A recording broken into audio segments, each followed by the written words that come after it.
My name's Daniel. I'm making a video every day until Cleetus invites me to the Freedom Factory. On this episode, we're going to try and start the engine up on the go-kart.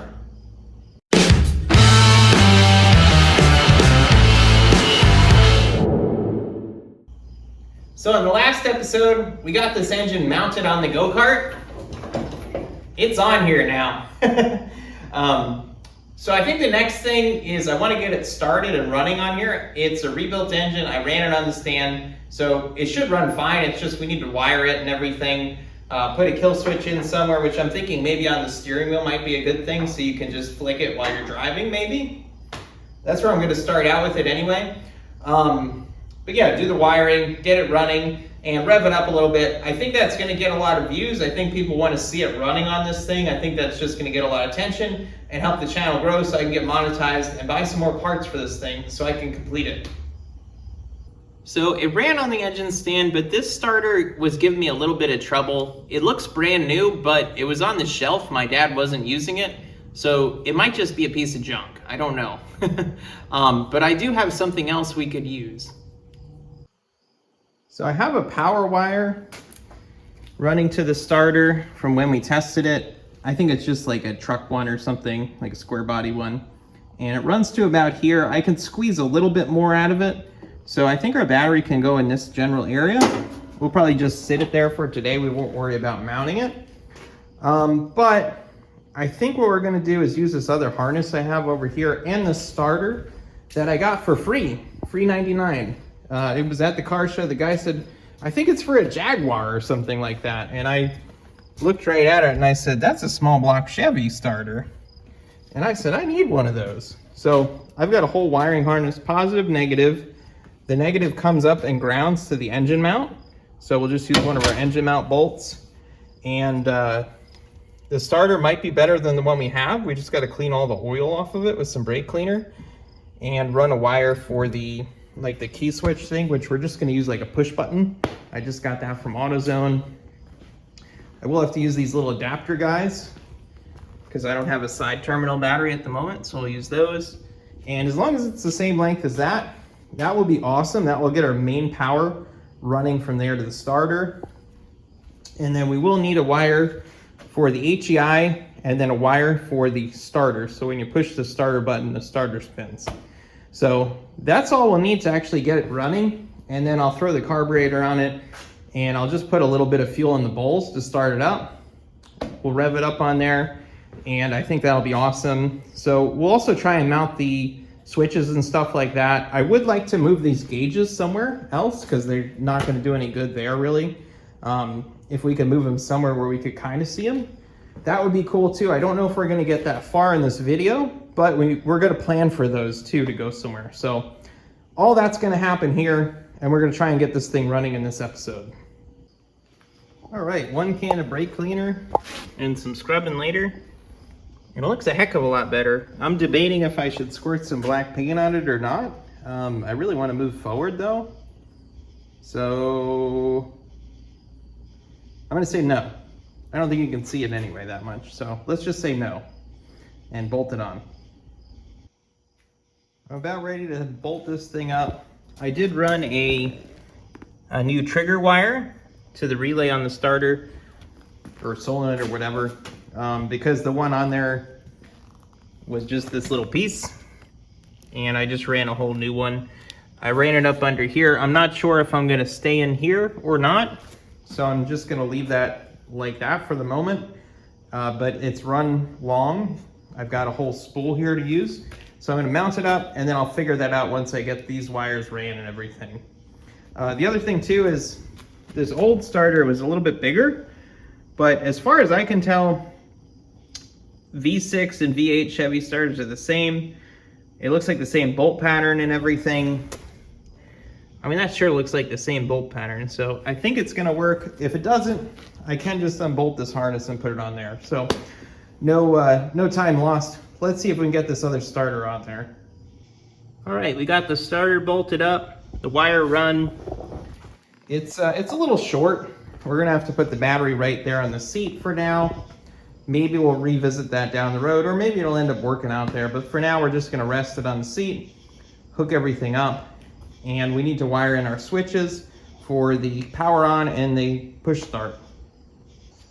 So I had this switch as like the power on. Of course I drop it.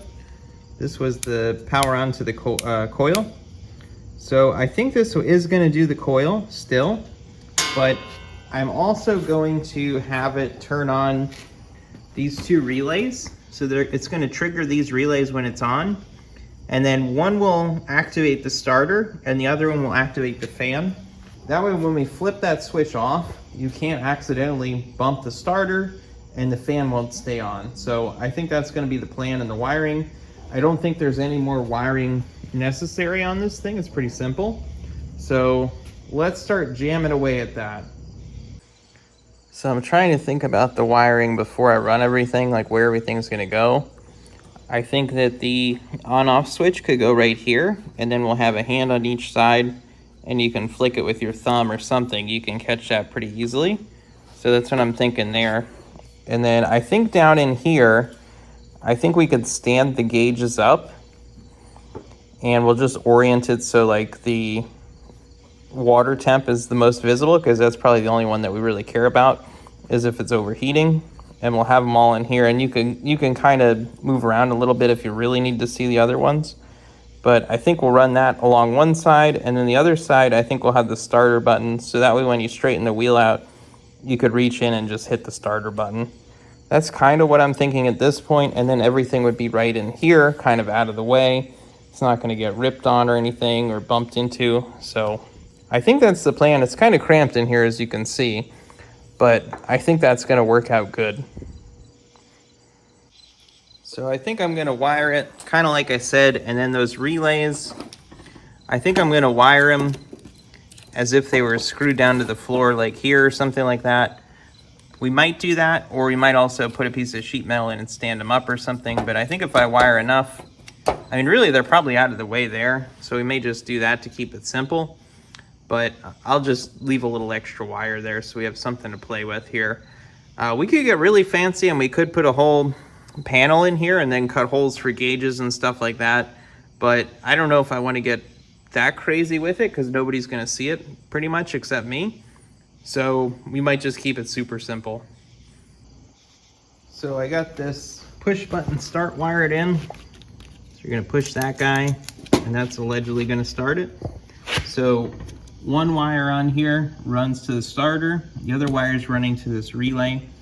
And basically what's going to happen is we're going to wire this switch up. This is going to power on the ignition, but it's also going to tell these two relays to power on. So when this is on and the ignition is on, it's going to power up this key switch. So when you push it, it'll do something. And if this is off, it won't do anything. So that's kind of the plan. Super simple. We're going to keep pressing forward. I'm going to wire this up and run the power also to the relays there. That's the next step.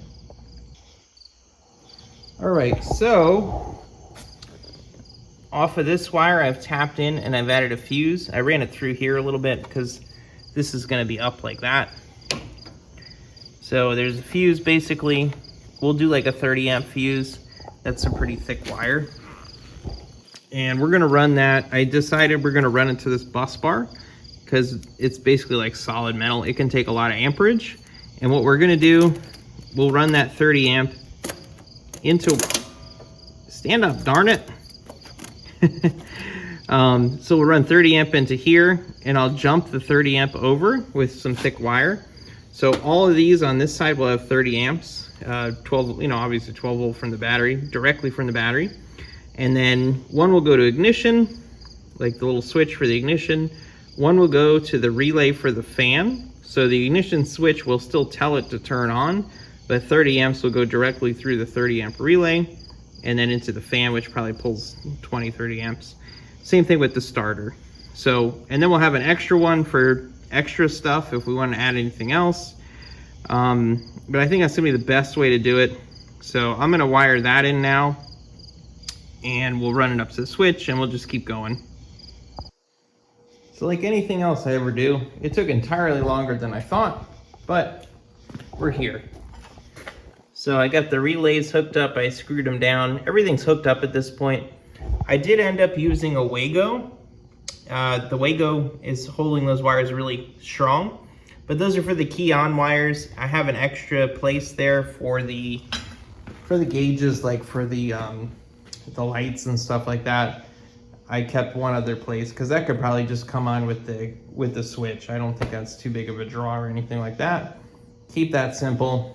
But the fan and the starter are big draws. That's why we're using the relay, so that way they have enough amperage. So I think I have everything wired up.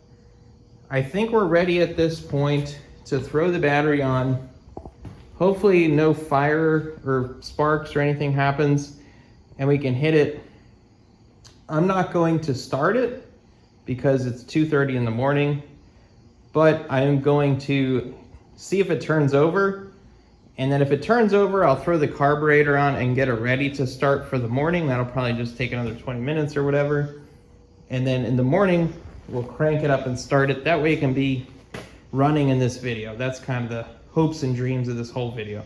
So that's what we're gonna do. Let's throw the battery in and see what happens. All right, let's hit the crank button and see if it cranks.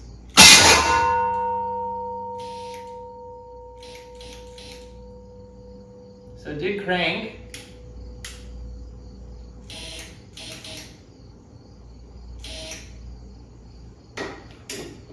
For a second. It might be alignment on the starter. Let me screw around with that a little bit and we'll try again. So I think I came to the conclusion last night that I need to get some shims for the starter. I'm not going to be able to get those until this video's out. I'm making a video every single day, so I have a tight deadline to work on, and we're just not going to get it. But the bright side is we'll have those tomorrow. The good news too is it seems like all the wiring that I did is working just fine, so that's all good. I just got to get some shims for the next video, and we should be able to start it up and rev it in the go-kart frame and all that good stuff. So I'm making a video every single day. Check back tomorrow and you will see this thing running.